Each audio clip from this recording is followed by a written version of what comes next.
Hello, this is Janet Michael. In addition to hosting The Valley Today each weekday at noon on the River 95.3, I also produce podcasts. And I'm excited to kick off Season 2 of our podcast series in partnership with Rappahannock Electric Cooperative. It's called We Are REC. Every week we'll release a new episode talking to different people from REC about a host of different topics. We'll get tips for saving money on your electric bill. We'll talk about renewable energy and the impact it can have in our communities. We'll get some behind-the-scenes info about what happens when the power goes out in a storm. Don't miss out on information about community grants, scholarships, REC-hosted events, and more. Get every single episode on our website at theriver953.com under the podcast tab, or you can subscribe for free in Apple Podcasts, Google Podcasts, or on Spotify. Just do a quick search for We Are REC.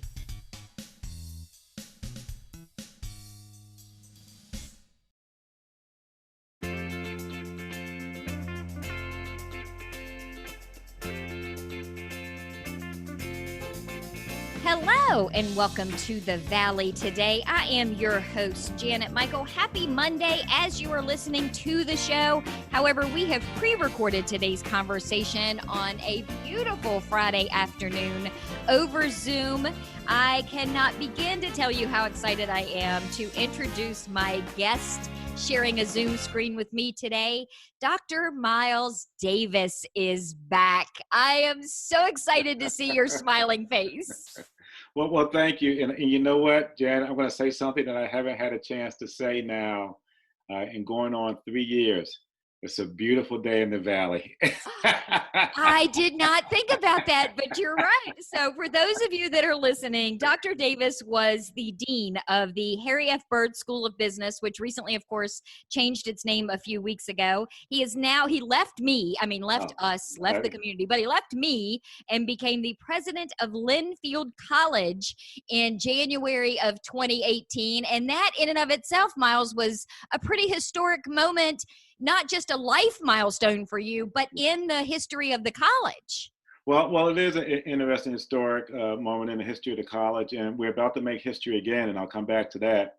But in the 162-year history, there had never been a person that we've come to call an African-American as president of the institution. Linfield is an incredible place. It's in Oregon. It's exactly 2,397 miles from where we are, but who's counting? But it's a great institution. But I also have to give credit where credit is due, Janet. It is my time that I spent here, and particularly my time that I spent at Shenandoah University under the great leadership of Dr. Tracy Fitzsimmons and other people who I met that prepared me for this opportunity that came up to me. And we're about to make history again, because come July 1st, we will be changing our name from just Linfield College to Linfield University. We will now have a School of Nursing, a School of Business, and a College of Arts and Science. We also this year are introducing our first Masters of Science in Nursing. We're beginning to branch into graduate areas. And so the time is right. And it's interesting, in the midst of all that's going on, people say, how can you be doing these things to be expansive? Because there's a verse somewhere in some book that says, this too shall pass. And so the reality of it is that we are in challenging times for multiple reasons right now, Janet, but this too shall pass. And so the question is, what happens after it passes? And so I believe that Linfield University will be well positioned for its future. We do great work. We do great thing that produces something that this country so sorely needs. So often we think about education from the perspective of how do we prepare people for careers. But I think that we have to think a little bit deeper than that, Janet, because education is about more than just preparing for a career. It's how do we prepare people to think and engage our democracy?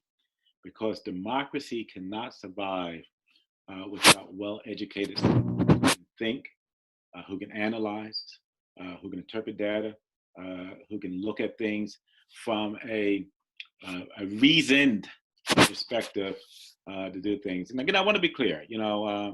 I'm not making this. This is not a left or right or a Democrat Republican conversation.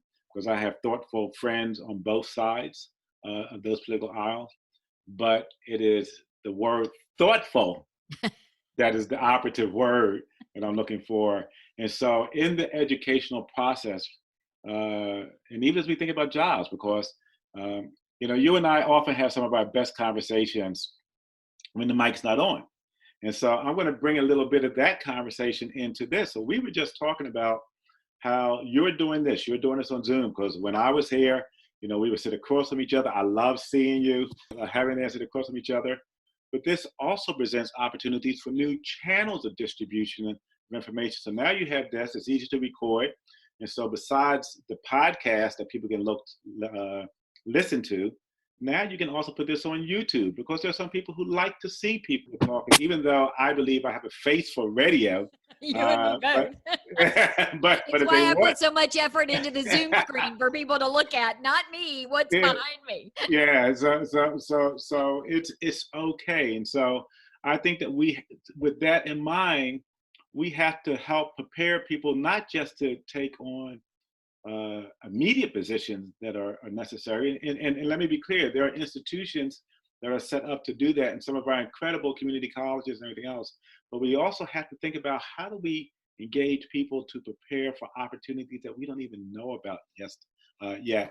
And it was amazing to me, and Janet, I know you're not quite as old as I am, but I watched the space flight the other day, and it was.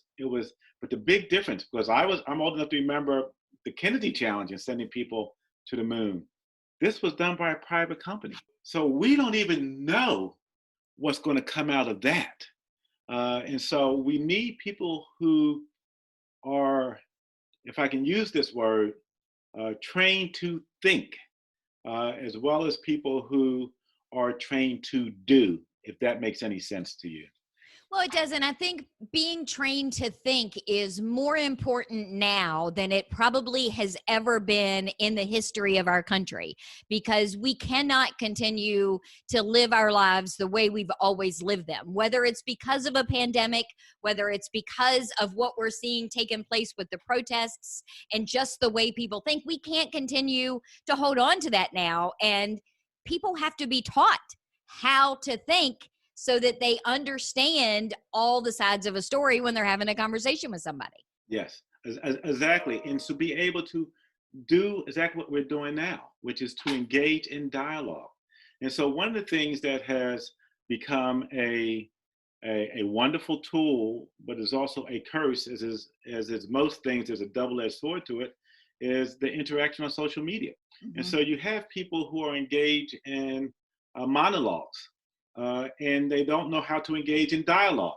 And so they know how to sprout off and say whatever's on the top of their mind, and make decisions without thoughtful dialogue about what the implications of that may be, or being rude. So we need to continue to produce people who can operate in multiple dimensions of our society, because the reality is that our society is shifting. We're doing a lot more things, just as this. You mentioned your background. Well, it takes a certain amount of visual awareness to realize that when you're in a room and you're positioned in a camera, there's the whole rule of thirds. I know a bit about that because I'm a photographer. And so I noticed how you positioned yourself. These are a different skill set that you didn't have to learn where everything is on Zoom. Or the radio. I mean, just the radio in general. I remember when I first took this gig and I thought, all right, finally a job that I can wear my pajamas to. And then quickly realized, I think it was the first time I interviewed Doug Stanley, I thought, you know what? While I could, in theory, wear my pajamas to work, I am pretty sure Warren County Administrator does not want to see my cute little coffee cup pajamas. Somebody's in that studio with me. It's not nearly as easy as people think it is. Well, Jan, I'm not going to ask you to stand up and see what's there. I've been on meetings where people were dressed appropriately from the waist up and then had to bend over to get something. So there's a whole new set of protocols that we have to learn on Zoom as we go forward.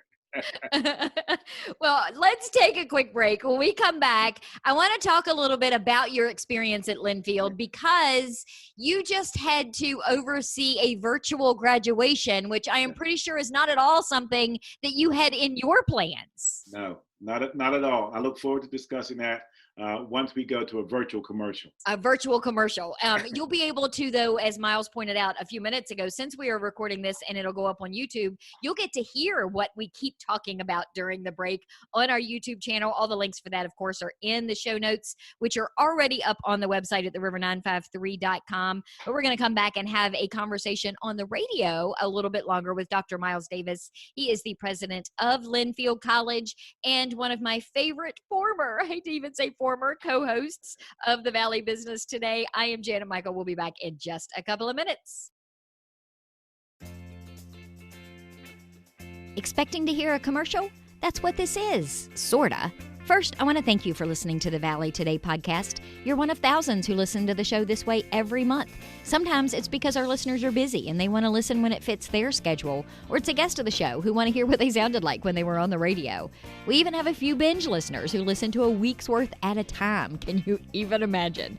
So if you want those people, your potential customers, to hear your message, then this could have been your ad. And the bonus, your commercial isn't restricted to just 30 or 60 seconds. You can take up to 2 minutes to talk to those customers. And there's even the opportunity to be an exclusive sponsor of the Valley Today podcast, which also gets you on-air mentions at the end of every show. If any of this sounds interesting to you, give me a call at the station, 540-635-4121, or send me an email to janet@theriver953.com. You can also find all my contact info by searching for me on theriver953.com.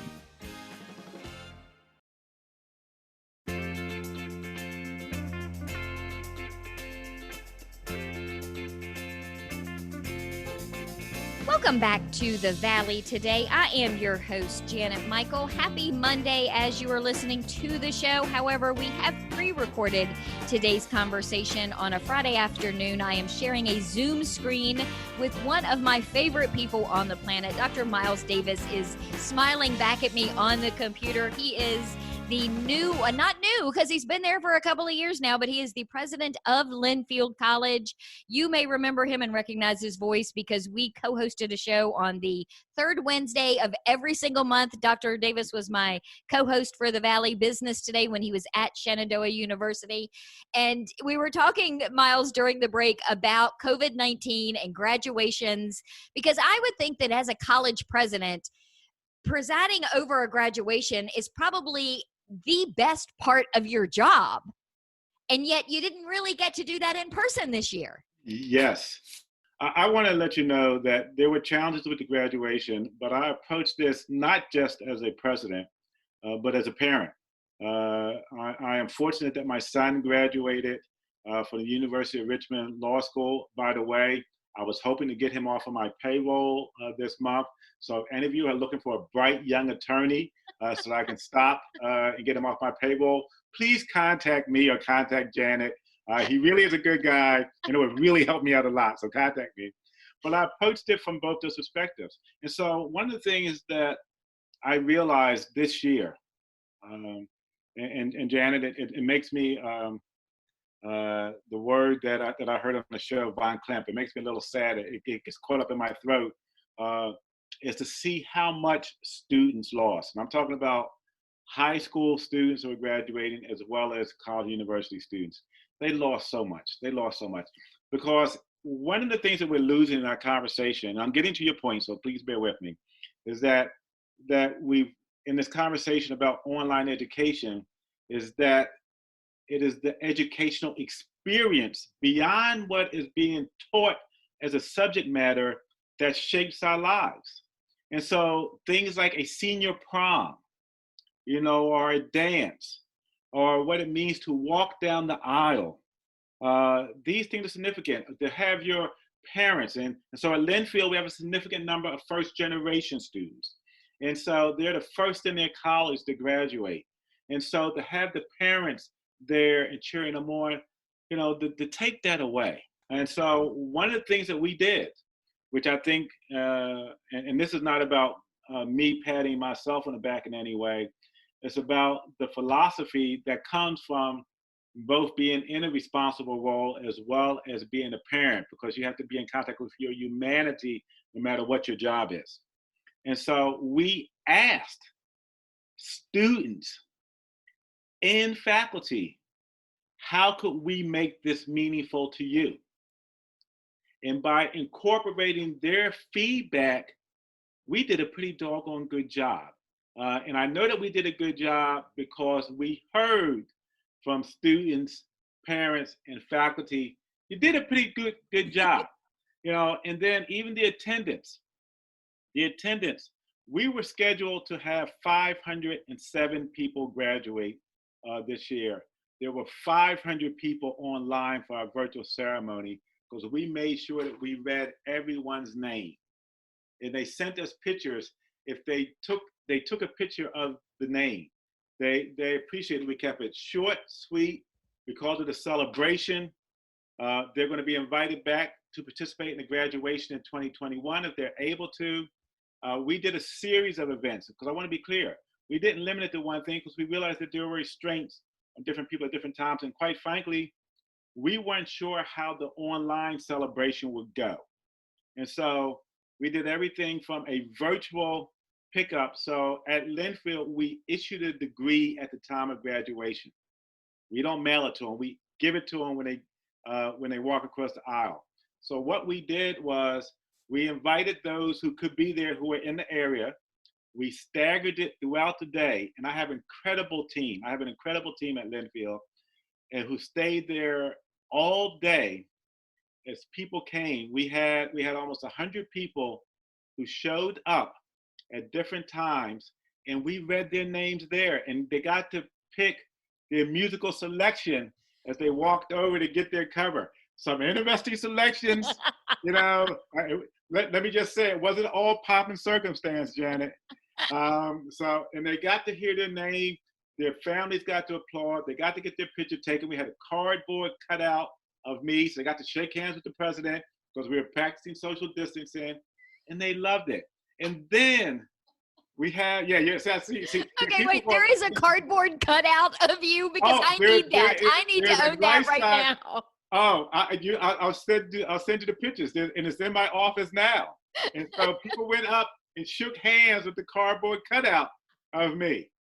But put together by incredible staff, an incredible team. And there were members of the faculty who came out, members of the staff who came out, security came out, people just to celebrate these students.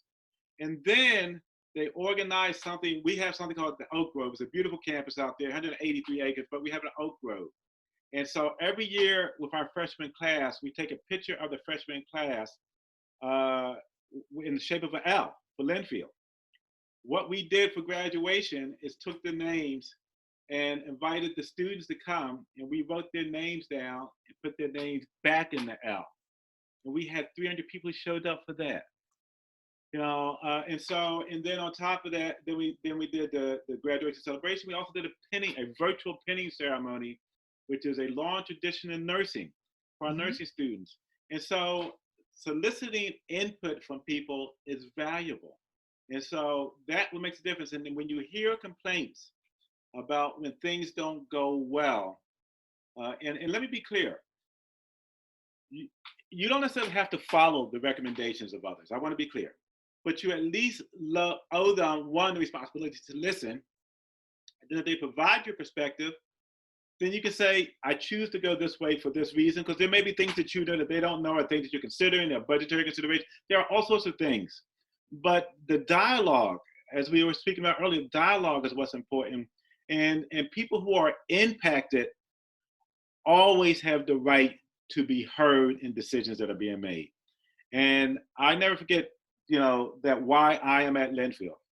I'm not at Linfield to be the president, nor to be the first Black president, or be the first anything. I'm at Linfield to assure that our institution maintains a quality learning environment for those who may choose to engage us. And then the cumularization of that environment is a graduation. And so we had to make it meaningful to those who were directly involved.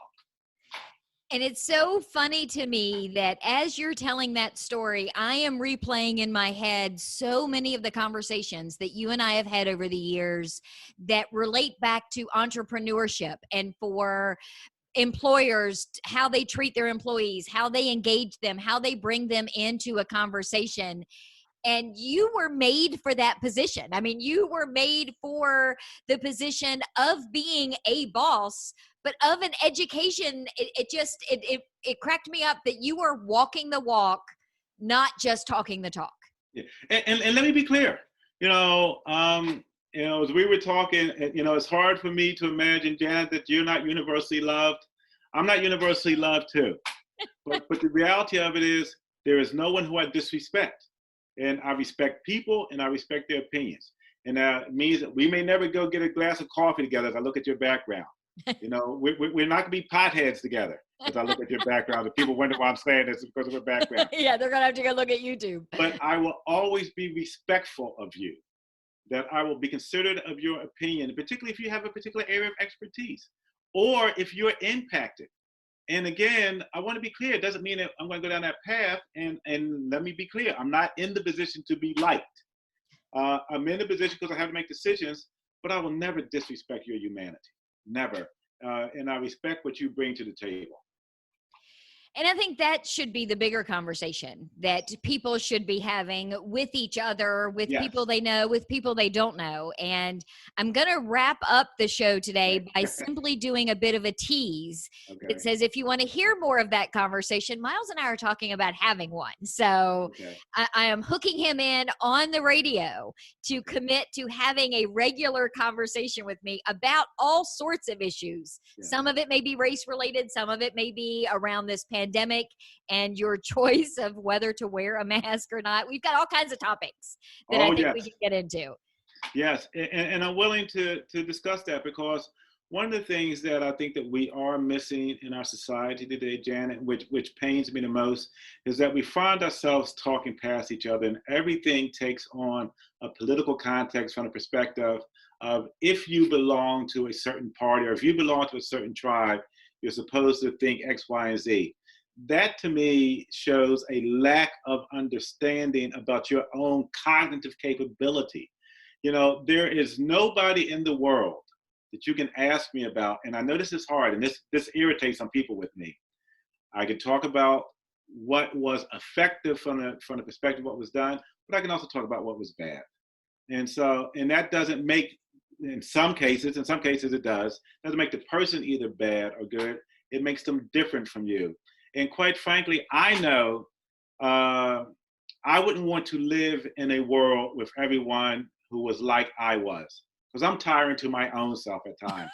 And so for everybody else who's like me, it would be tiring. So I learned a lot. I was just on a before meeting with you, I'll just tell you this. I know that we're running out of time, but I'll just tell you this, is that I was on the phone with the police chief from the city of McMinnville, Captain Scales, and we were engaged in dialogue. And I'll also tell you this, the sad part about this is that I was at a protest, a Black Lives Matter protest, and there's a picture of me standing, engaging, and talking to a police officer. Janet, there are people who were critical of me of being in that picture. And I said, how can we make things better if we're not even willing to talk to one another? And so that's where I am, is that we have to come to an understanding. And I appreciate what you're doing and having these types of dialogues. And anytime you want me to come back, it doesn't matter whether I'm here or we can do it virtually.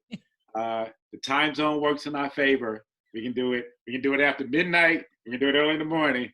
And make yes, I know you were so excited to do the River After Dark thing. So that may be our trade-off. You do these real conversations with me, and then we'll do the fun thing on the flip side. Whatever you need, and anything that I can do to help support dialogue. I think there's so much that we're in need of. And I will just ask whoever's listening to this, whoever's in reach of my voice, if you are feeling in despair, if you're feeling overwhelmed, if you're wondering what to do about the times in which we find ourselves in, I'm going to ask you to start with yourself. Assess who you are. understand what you bring to the table, understand how you can be better, because you are truly the change that you've been looking for. If you can do something different, you can make your bit of the world different. And if we all focus in on how we can change ourselves, we can continue to move your community, this nation, and even the world forward.